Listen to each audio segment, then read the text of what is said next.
everybody, and welcome to another episode of Cinema Heroes, the first episode of the new year, 2023. Happy New Year, everyone. And as a special gift to you in this new year, I think we're going to try to go to weekly episodes. So check out next Friday for a brand new episode. We'll see how it goes. It's a very busy time of the year for me, January through March, but I think, we've got a few episodes in the can, so we should be able to maintain it for a little while, I think. Awesome. Yeah. But anyway, I'm Justin Speck. I'm Jay Stu. I'm Alex Thomas.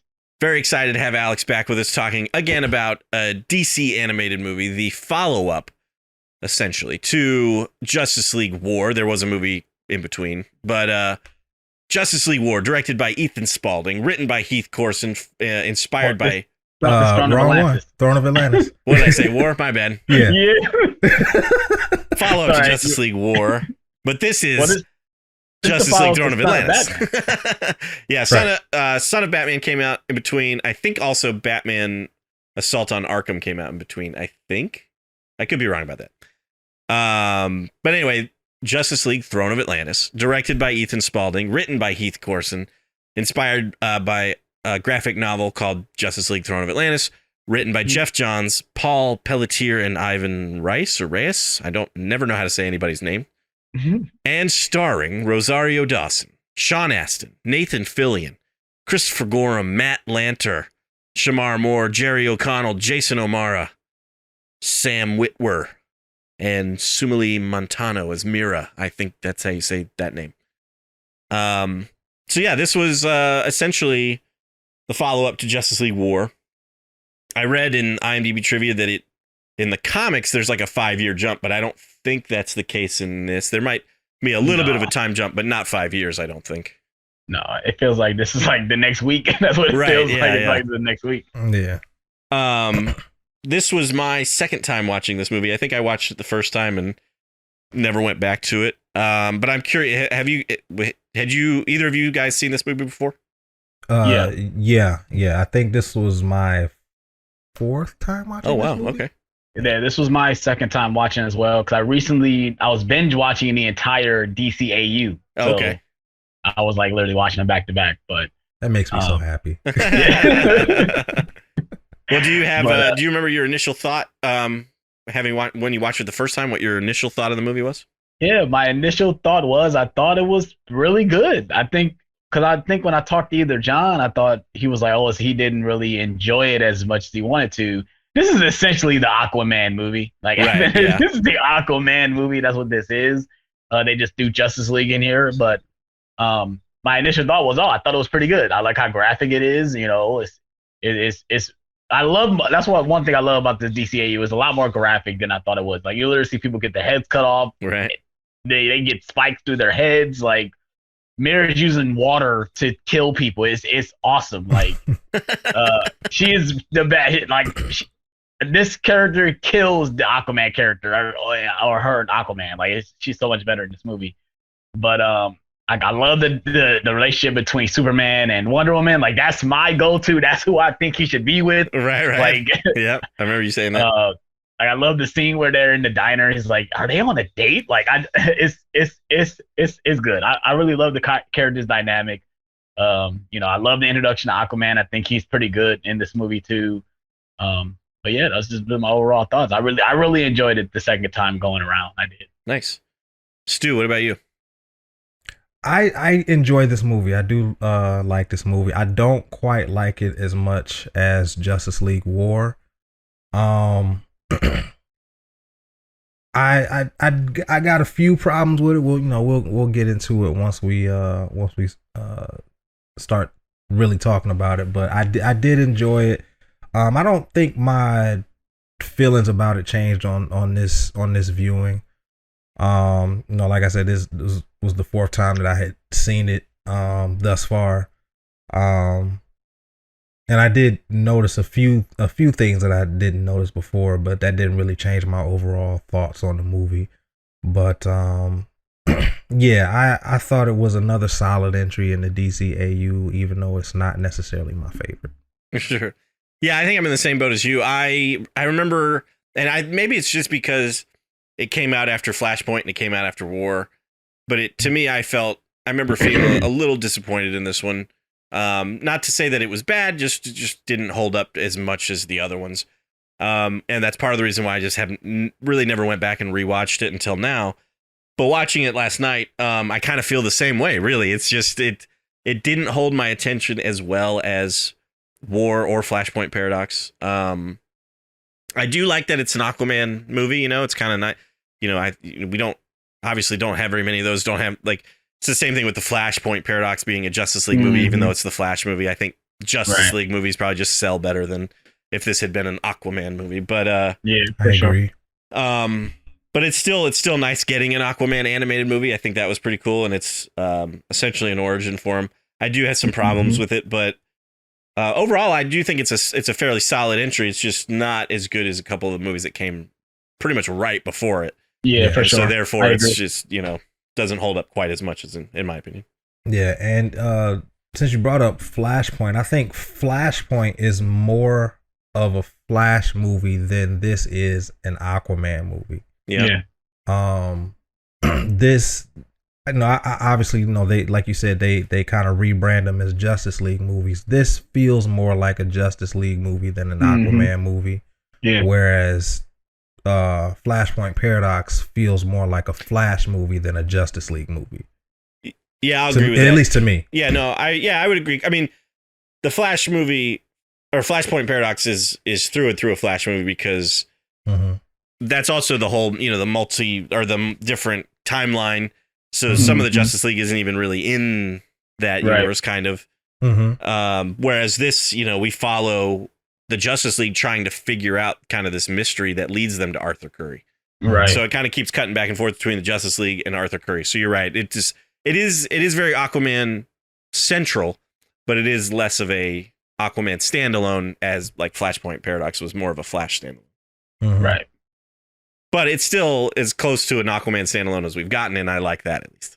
Yes, I agree. Yes. Who plays Aquaman? His name's Matt Lanter, I think. Matt Lanter. I recognize his face, and I can never remember what I know him from. Because most of the stuff I have not really seen. I know I've seen him in something. He does a lot of voice work, it seems like, but I know he is also... I feel like he was in a Western. Oh, interesting. I'm looking. He was in, like, Disaster Movie, which I don't remember.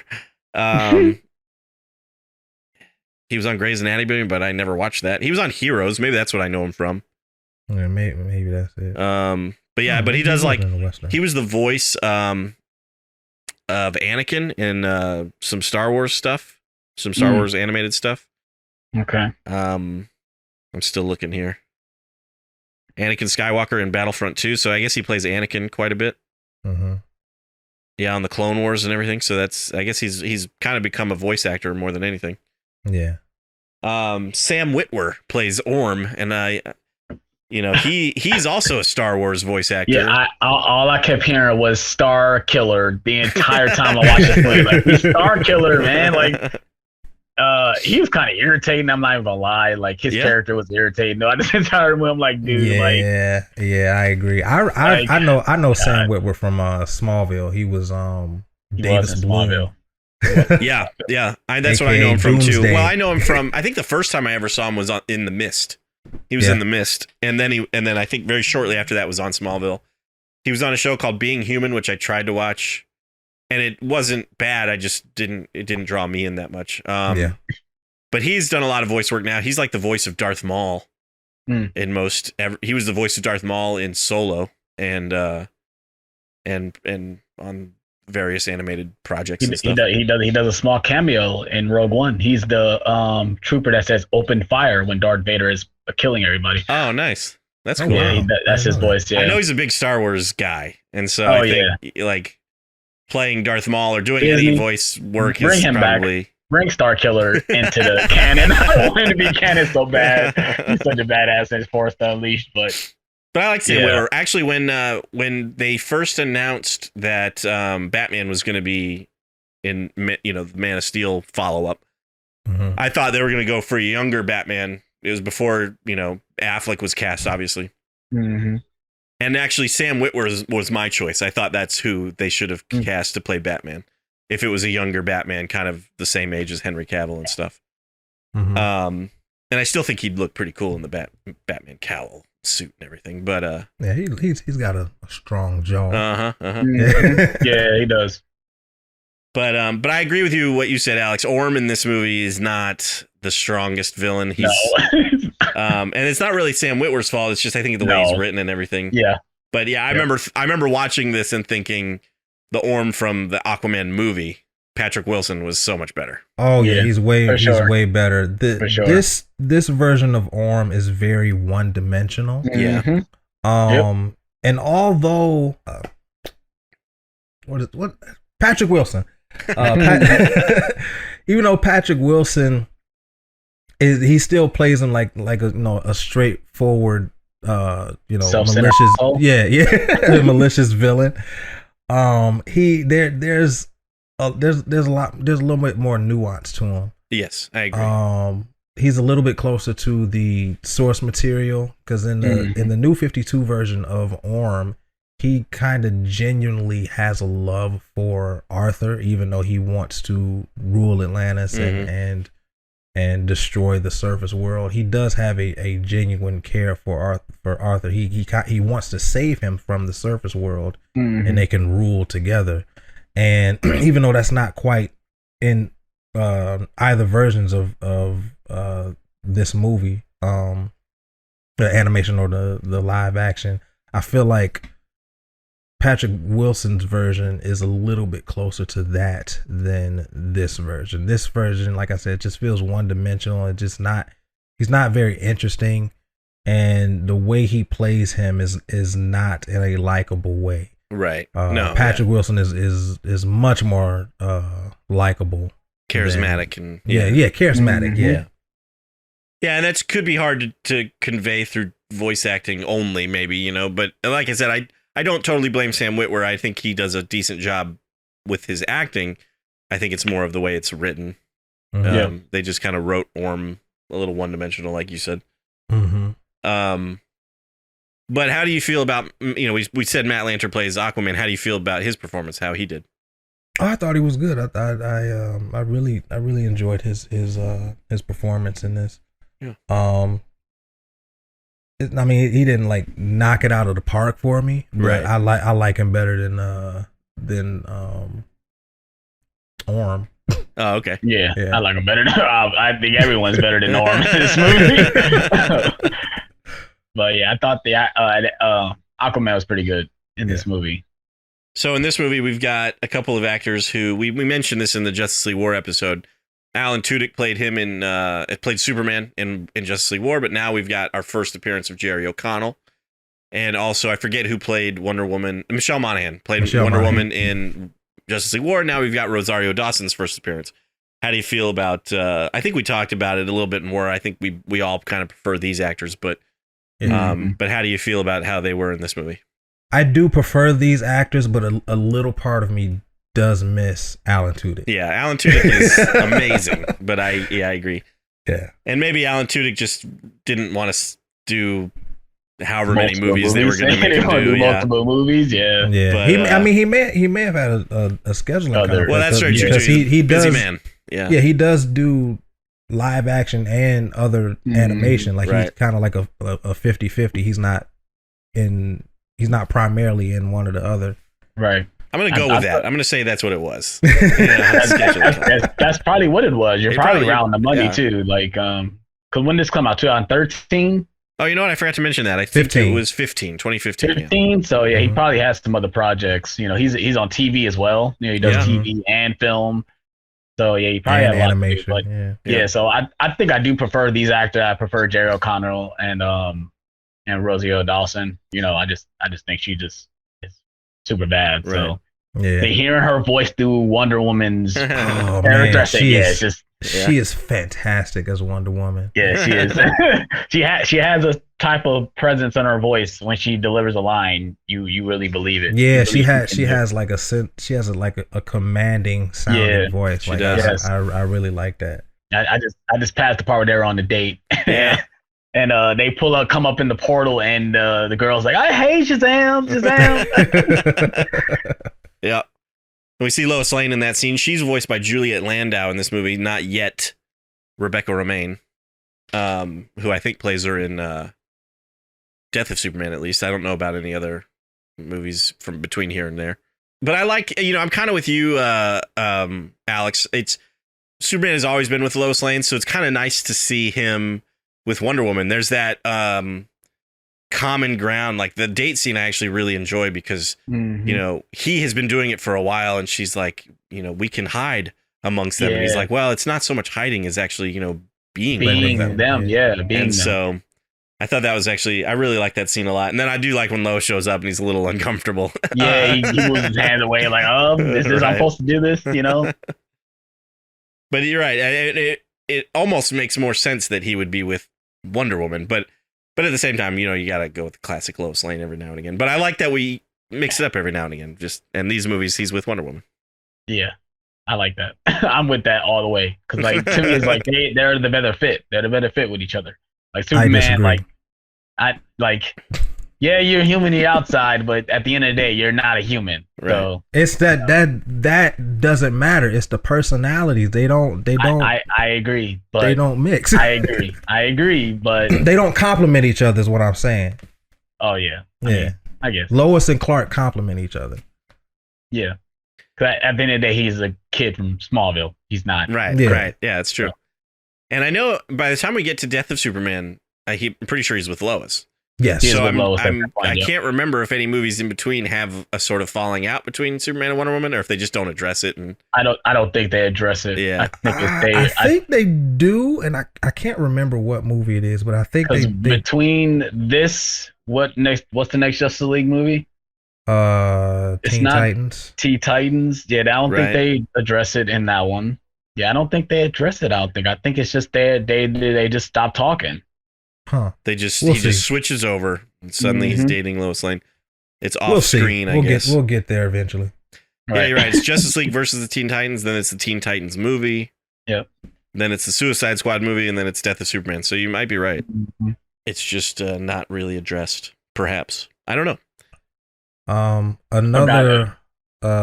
Another change that we get in the voice cast is Nathan Fillion as Green Lantern. Well, wasn't he Green Lantern in War? No. Who was Green Lantern in War? I could have sworn it was Nathan Fillion. Nope. Justin Kirk. Oh. Yeah. You're right. Well, Nathan Fillion is an excellent choice for Green Lantern, in my opinion. Absolutely. Even during the Firefly days, I think just Stu and I have said this on some other episode. If you could have taken Nathan Fillion from the Firefly days and put him in a Green Lantern costume, it would have been perfect. He would have been perfection. So there's a lot of things Nathan Fillion should have been. He should have been Nathan Drake. He should have been Nathan Drake from Uncharted, but it was a little bit too late for him to do it. Like again, Firefly days. If he had been, of course, I don't think those games are even out yet. But no. if you could take Nathan Fillion from 2003 and make him Nathan Drake, it would have been perfect. Yeah, for sure. Yeah, so I'm really glad they cast him as Green Lantern. Then I know he plays him in Green Lantern Emerald Knights, and I guess maybe that's where I was just getting it confused. But yeah, it was really nice to have Nathan Fillion be Green Lantern in this movie because he is awesome. Yeah, absolutely. And they continue the Green Lantern Flash kind of relationship. I and like Batman that. too, yeah. Yeah, and Batman, yeah. Oh, I love when he shows up in Batman. I didn't need them get caught. I needed to question them. I needed information. You're like, did you really? Yeah, I caught him for you. Like, yeah, but where's the Scarecrow? Right. Yeah, he's asking him those questions. Yeah, that was a good scene. I like that scene a lot. And I like even Nathan or even Green Lantern, he shows up and he's like, "Hey man, did you not get our call?" And Batman's like, "I'm busy." He's like, "Well," he's like, "Free up your schedule because you're coming with me." And then the Batwing turns around and almost runs him over. And he's like, "I hate that guy." Well, yeah, he shows up because the Cyborg has put out like an all hands on deck for the Justice League, and he was like, the nobody's responding. He was the only one that responds. Right, because they're not they're not really a team. They're only a team like in the public eye, but they don't really operate together. They kind of just do their own thing. I love how they address that. They address that when the movie starts, when Cyborg is like, no one shows up, so there is no Justice League. And it's funny, they're called Super 7 at the start of it. Justice League tested better. Justice League tested better. But I like that they did that because they haven't confirmed whether or not they're a team. Right. They don't do it to the end of this movie because they've only fought once together, though. Like, they've only fought in war. Yeah, they haven't had a reason to come together. Again, at least. Yeah, that's another reason why I don't think there's that time jump like there is in the comics. Right. So I think it's very much like what you said, Alex. It's like essentially the next week or whatever. It's not. I mean, especially with the Super 7 gag, because they say that at the press conference at the end of War, and then now it's on the bill. So there is no time jump. Clearly, I didn't know Sean Astin played Shazam. Yeah. That was he did play him in War. I know that one. Yeah, for sure. I didn't know that from War either. That was actually surprising. He's pretty funny. He is pretty great. What do you guys thoughts on the Aquaman stuff, like the flashbacks with his father and stuff? I'm on that scene right now where he see his mother in the water. That would freak me out. I'm sorry. That would freak me out. My biggest issue that I have with the whole kind of Aquaman backstory is he's supposed to be kind of bitter about it all. Like when Mira kind of explains to him something about his mom, I remember him saying like, my mom left me when I was a kid. Like I don't care about anything about her, And then she explains that she's the queen of Atlantis and she, loved you forever, but she had to go be the queen of Atlantis. And Aquaman is immediately like, oh, I didn't know that. And like, it's totally cool. I feel like he would have been like, she still left me when I was a kid. I don't care. Like, I don't know. I thought he kind of changed. That's what happens when you only got a short amount of time. So well, don't have time it's a short movie about the situation, because if this was a 2 hour and 15-minute movie, then he probably would have said no, effer. It would have been like another 20 minutes of him or her trying to convince him to come back to Atlantis. Right. But see, that's the thing. Like, going back to what I said earlier, like, this feels more like a Justice League movie than an Aquaman movie. Cut out some of the League stuff and throw that in there. Right. Yeah. That's one of the problems that I really have with the movies. It's there's not quite enough Aquaman for me. There's a good chunk in there, but it's not quite enough to really make me care about Aquaman. Right. But because they have the other League members, and you got to give all of them screen time and their own little storylines, and it's like, focus on Aquaman a little bit more. But I think it's like what you got. I think Justin said earlier. I think Justice League just tested better. I think at this time people were looking at Aquaman as Aquaman was not. He was the fish guy. Yeah, it's true. This is before the Aquaman live action movie, and even before Jason Momoa was cast, and so Aquaman was still kind of a joke, I think, in the public eye. I think the movie and Jason Momoa and Justice League kind of did a good job of getting people to go, oh, Aquaman's actually kind of cool.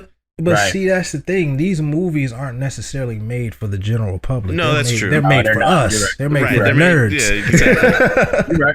And I do think, and I don't know, maybe I'd be very curious as to why, because like when they first started putting out the DC animated movies, they did have those standalones. They had Wonder Woman, they had Green Lantern, but then we haven't had any really since. Well, we've had a Wonder Woman standalone again, but I'm curious if they just don't sell as well as the Batman, Superman, Justice League ones, and so that's why they started doing that. I don't know. I'm sure they don't. Because like you said, I bought every DC animated movie except for the most recent one, which is the Battle of the Super Sons. But if it had been called Aquaman Throne of Atlantis, I would have bought it.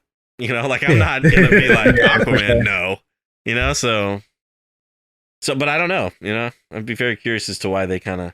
It was based on a graphic novel called Justice League Throne of Atlantis, so maybe they were just kind of sticking with that. I don't know, but I actually have the graphic novel, the one that comes with the Blu-ray and stuff. Yeah, nice. But I kind of agree with you, Stu. I think you only got 75 minutes. Mm-hmm. We've seen what the Justice League can kind of do. We can have them working on the mystery. We don't need to necessarily cut back and forth with them as much, and you can kind of focus on Arthur a little more. But yeah, for sure. Right now, I'm on one of my favorite scenes, when the trench attacks Aquaman. I do like that scene a lot. Yeah. I'm on that scene as well. Yeah, the action is like really fluid in this scene. I mean, throughout the entire movie, it is. I mean, because you got that happening, and then you got Atlantis being attacked as well. He's trying to make it look like the land. We up the surface dwellers are the one that's attacking the place. Which his plan is like, it's pretty hilarious. Like, he's trying to frame us for attacking Atlantis so he can attack us. Yep. But see that's spilling his own blood in order to take over the land. It's just it's pretty. That's the thing. Like it works better in the live action movie than it does in here, because in here I think Atlanta says like the humans didn't attack us. Whoever attacked them attacked us, and Orm is saying collateral damage or whatever he said, that doesn't comfort me. That doesn't make me feel any better. I'm like, well, you just being a butthole, like, because you clearly noted that whatever destruction was caused was not the surface dwellers' fault. Right. You don't care. Right. But in the live action, he had real motivation, with pollution and things like that, like things that were actively happening, contributing to the harm of Atlantis. So it was understandable. But here it's like you just looking for something to do. Right. And then there's the whole thing that Black Manta like convinces him to do it. Black Manta's kind of behind it. Yeah. Which I thought was kind of weird too. I do love the demise of Black Manta. I guess he's not dead, but I mean, he sure should be. Yeah, I texted John. I said he got the Samuel L. Jackson treatment from. Yeah, that's exactly what I thought of. That's got to be a like an Easter egg, like homage, right? Because I mean, that's exactly what it was. I mean, they're not going to fight anymore. They dropped the ball with not having Samuel L. Jackson play the character, but I do like the actor who plays him. Is I can't Harry think of Lennox. Name, but yeah. I knew it was Lennox something, but he plays the General Swan, the general, from DBVS. Slash Martian Manhunter. Martian Manhunter and Zack Snyder Justice League. Yeah. And I liked him a lot as Black Manta. I don't know if I totally loved the redesign of the suit. I think the kind of classic Black Manta looks a little cooler. But I thought he did a really good job as Black Manta. I just thought it was a little weird to have Black Manta be the one that was kind of pulling the strings. He was like the puppet master, sort of. Yeah, I agree. It felt a little out of place. Mm-hmm. It's like they wanted to include Black Manta, but didn't know how exactly. Right. He's a side villain at a point. Like he's a henchman. Right. He's not the lead. He's the one doing the dirty work when the leader is what's his name? Fucking Orm. Orm, yeah. Orm is the main villain, but he got Black Manta doing the the dirty work. Right, yeah. This scene just happened for me on the TV, and it made me laugh the first time, and so I got to bring it up. When the tidal wave is approaching, I don't actually know what city it is, if it's Gotham or Metropolis or what. It's Metropolis. Metropolis. So when the tidal wave is approaching, the army like shows up and they all pull out their guns. I'm like, are we gonna shoot the wave? Shoot the water? Yeah. And then Orm like splits the water and you see the army coming out. And I was like, I think that shot of the army should have been placed after this part. But it was really kind of funny, just the army showing up and like pointing their guns at this tidal wave. I was like, whose idea was this?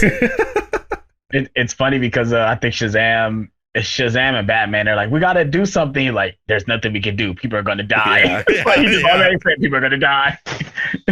All right, what do you guys think of Orm killing Atlanta? I saw it coming a mile away when I saw it. I said, I did too. Like, I guess she's talking to Black Manta, right? She's talking to Black Manta before she dies, right? Is that who she's facing? Yeah, he's behind her, and I'm like, oh, the person that's really the threat is behind you. Yeah, and like you said, I saw it coming, but it didn't. I felt like it didn't hold any weight. Like they didn't have. It happened so fast. Too. Yeah, they didn't really have the relationship that would I guess dictate the shock of it. Yeah, it's also time though. We didn't have enough time to spend with these characters and know what their relationship dynamic is. Right. What's also a problem I have with the relationship between Aquaman and Mira. They just literally just get together. It's like there's no time, you know. None at all. We got the Justice League stuff interfering with the Aquaman stuff. Yeah. So you know what it reminds me of? Man of Steel with Lois and Superman. They got together because that's just what they supposed to do. Exactly. To get together. Yeah. It's also much as I love that movie, that bothers me. Yeah. Oh, I agree. It bothers you a lot because you mentioned it a lot. It does. It does. It's like our go-to. This scene has not been earned. Yeah, and neither was this. That wasn't earned. Like when they were talking after, I think it was after they like defeated the trench. They started like almost kissing. I'm like, I guess, like, yeah. Right. Yeah. They got super close. Like, dang, y'all just met each other today. It's the same day, guys. Goodness. I think maybe 24 hours has passed. It might be the next day. Well, in that case, it's fine. That case is fine, right? The next day, right? I mean, they did just go through a lot, so okay, experience. And now, and now he's all heartbroken over the death of his mother, who just yesterday you had hated your whole life. Exactly. Yeah. Right. What do you guys think of the look of Orm? I like his mask. I think it looks pretty cool. It's not bad. I like I think I like the live action version better, but it's pretty close to kind of. It's got the spirit of kind of classic Orm, I think, and so I don't mind it. I think it looks decent. What about you? It's definitely got the look of classic Orm, but I prefer the new 52 Orm with the purple and silver. Right. I think that looks incredible, and I know not to talk too much about the live action, but they did a fantastic job with that in the live action version. Yeah, I didn't get to be on that episode with you and John, and that's one of the things I love about the live action movie is it's got probably the most comic accurate costumes of any superhero movie. Oh yeah, maybe ever. I mean, it's just they did a fantastic job with the costumes in that movie. Yeah. And I love that when Aquaman puts on the armor, he just strips off the armor like this is not me, and he has the orange, the classic, and, the classic Aquaman. Like, now I like that. I like that scene. It happened too early in the movie though. Yeah, it should have happened later. It should have happened like at the end of the second act, going into the third act. Right. It happened like right in the middle of the movie, which I thought was a little too early. I love that Batman is the one giving all the orders, and Superman just pulls up like, "Who made you team leaders?" Like he is the one like manning the charge. He's the one saying everything. Like he calls Cyborg, "Do this." You know, when he goes and reenact the thing, Cyborg, "Do this, read this." like Batman is the one controlling this entire mission. Well, I think in this universe, he has the most experience. Yeah, that's what it seems like for sure. Superman feels in this movie feels younger than Batman. Like where usually most of the time Batman and Superman feel like they're the same age. In this one, it feels like Superman is a younger person than Batman, and like you said, Stu, Batman has the more experience. And so I think you're right. I think most of this crew, most of the team, is fairly new to superheroing, perhaps, except for Batman. Yeah. Mm-hmm. Oh yeah, you can tell it's been a long time because when his son gets introduced, he's like what 8 or 9, or he's been at least doing this for over 10 years. But yeah, we talked about that in the last episode for Son of Batman, because I was thinking Son of Batman, because I was thinking Justice League War, they're all new to being superheroes, but Nightwing exists in Son of Batman, so he's already been Robin, he's already stopped being Robin, became Nightwing, so it's Batman has been doing it for a while. Yeah. Which I kind of like that. I like that Batman is the most experienced. Yeah, I agree. I'm on the part where the trench demons come out and fight Mera and Aquaman. I just love how badass she is. Mera. Yeah, you were talking about like how she was like using water to kill some people. She like uses water and turns them into like arrows. Yeah, she uses them as like spears and then like she was like slicing the trench like in half. Like, no she mercy. Uses like a spear, like a circle, and like slices somebody apart. I'm like, oh yeah, this is. I love how graphic these movies are. Like I know this. I think it's like PG-13, but man, they still go like to push it. the envelope. Yeah, for sure. They go for it for sure. I like to now, like, because this was before. I think this was before they had their first like R-rated animated film. And so once they came out with like their first R-rated, they were like, okay, people bought it more. So they've had a few R-rated versions.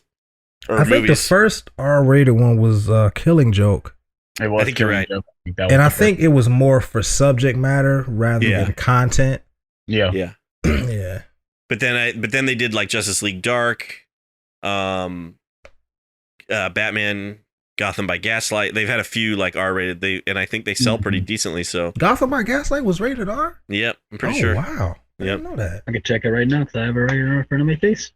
Yes, it is R. It says R for violence. Yep. Oh yeah.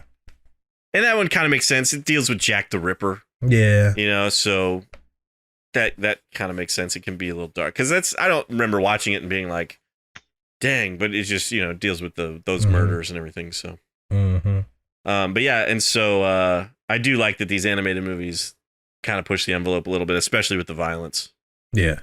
Love that everyone in the Justice League can fly besides Batman. Well, Flash can't fly. But Flash is just so fast. Yeah, exactly. Yeah, Flash don't need to fly. How do you guys feel about Orm? I mean, Orm is like super. I mean, he's got the trident, but he's super powerful in this. Like when Shazam flies down and like hits him with lightning, it doesn't even phase him. Yeah, he's able to take out Superman like it's nothing. Right. Well, yeah, exactly. Yeah, he's OP. He's OP in this. That's kind of how I felt. Yeah. And I understand. And part of me feels like they did that because it's meant to be kind of Aquaman's movie. He's got to be the one to kind of save the day. Even though really it was Batman's idea that he did the whole Batman Returns thing. Yeah. And they kind of had to. I get why they made him OP. He has to be a big enough threat for the league. So right, exactly. I get it, but I don't know about that. I know that's exactly how I felt. It's exactly how I felt. I don't know how. Yeah, it's just I felt like they made him a little too powerful. It's the trident. I don't think it was him. It was the trident itself, though. Right. Yeah. Powerful. Yeah. So maybe it's just the weapon is OP. Yeah, well, it was able to make Superman bleed. Like he was bleeding when he fought him. Superman was not happy about that. No.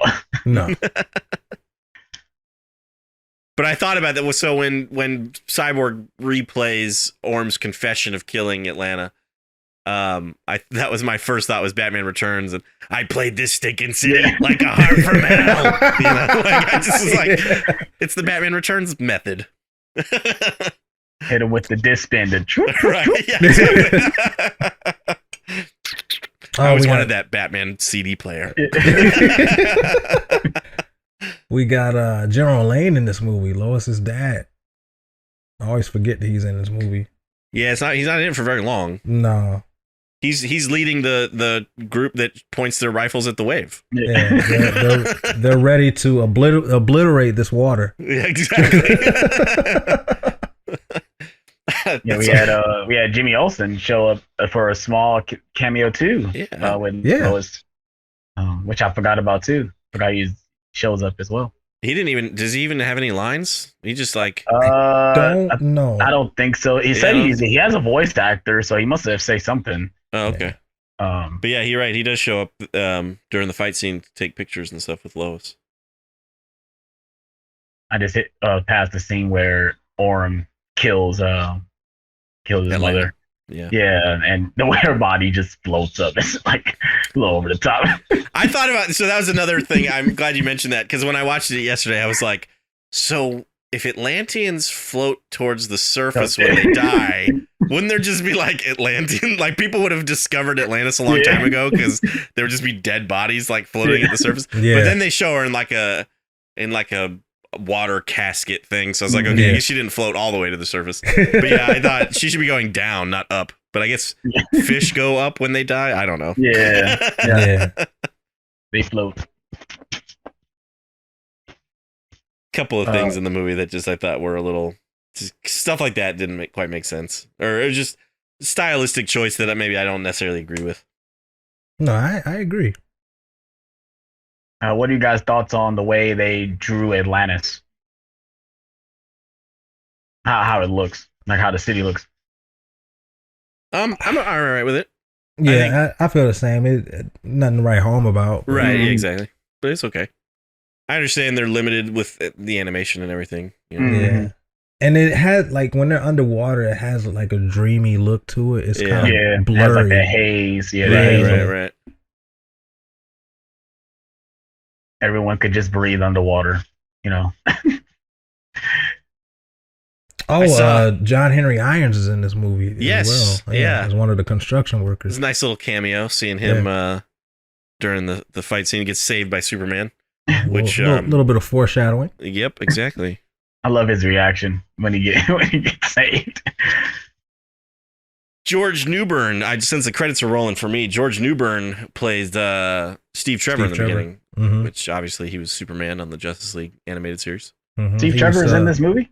Yeah, he's the guy that says, Justice League tested better. Yeah. Okay. I didn't know that was. He's the league liaison. Yeah, liaison. Yeah. Okay. I didn't know who that was as a character. They didn't name drop him or anything, so I thought he was just a random body. No, they didn't. Honestly, because I recognized George Newbern's voice, so if I didn't know that, I probably wouldn't have known it was Steve Trevor either, because I probably saw it in the cast list. But does he have the goatee in Justice League War? I don't think he does, but I don't recall. Neither do I. I think that may have been why you didn't recognize him. Right, yeah. The goatee. And Black Manta just got eaten. Awesome. By a really big shark. That shark is huge. That's like a prehistoric megalodon. Yeah, exactly. Yeah, Orm is way OP. Just took out the entire league though with just one little like point of a stick, and Superman is grabbing the stick and he gets just. It's like, goodness, what? They made Orm quite powerful, a little too powerful, perhaps. Yeah. Just like what you said, I agree that they had to do that because Aquaman had to be the one to get him out. Right. And like you said, because it's a Justice League movie, it has to be kind of a big enough threat for the League. Mm-hmm. But yeah, I feel like they could have done it a little better, perhaps. But agreed. But again, maybe it was a time constraint, because that scene, it's like one after another tries to fight Orm, and they all just get knocked out, essentially. Right. And you're just kind of like, what? So maybe if they had spread it out a little bit or made it a little bit, I don't know.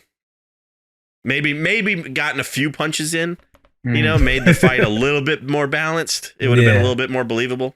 Yeah, but he's literally just knocking them left and right. Right, yeah, exactly. Without breaking a sweat, basically. Right. He's like, these are your guardians, children? This is easier than I ever dreamed. Right, yeah. He does say that when he take out Shazam. Hey, there he goes, just tossing Wonder Woman like a rag doll. Yeah. I was going to ask you guys, we can wait until if there's anything else you guys want to say, but there's that post-credit scene. I don't know if you guys saw it. Oh, I keep forgetting that. I forget that there are post-credit scenes too. Yeah, I do need to remember there's post-credit scenes for these movies, because obviously it's a universe they're building up to another movie. Yeah, you know what? I'm gonna fast forward to the post-credit scene. Oh, okay.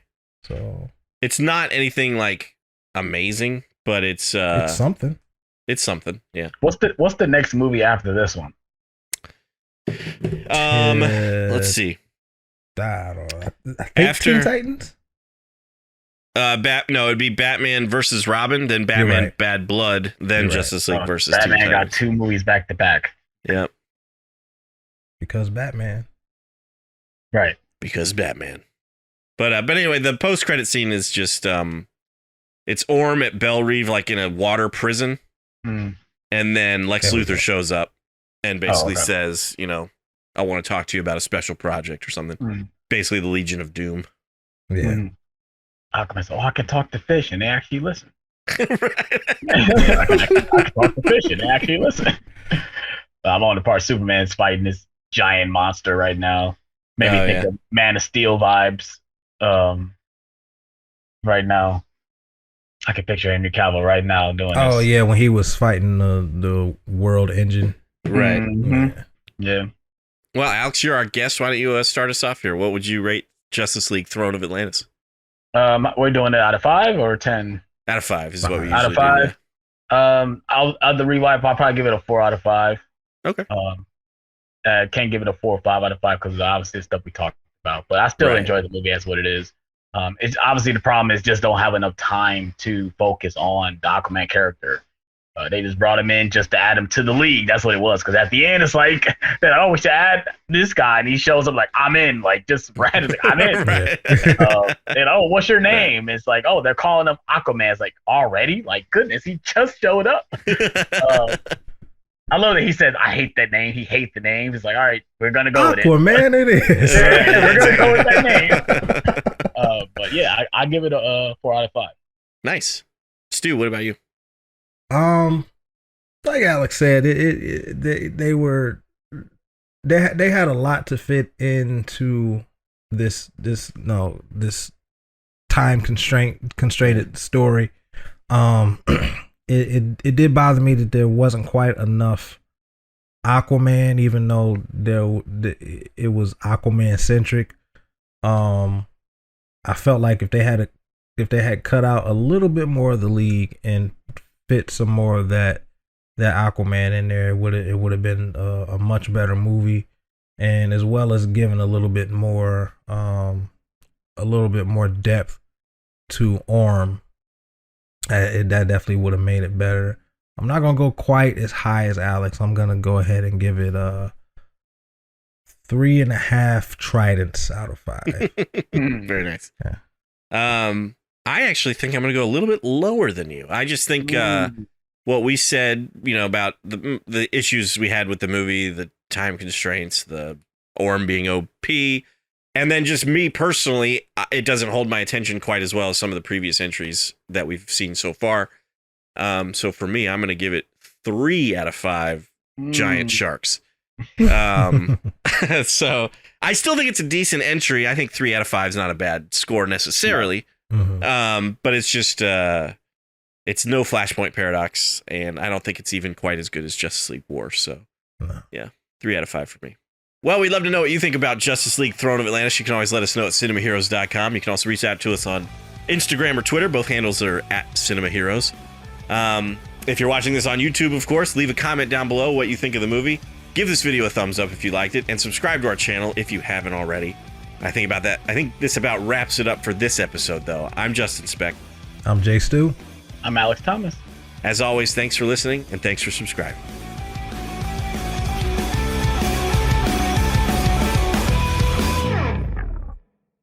I hit the next chapter button thinking that it would go to the post-credit scene, and now it's at the FBI one. Stupid stuff. So we went to the FBI policy.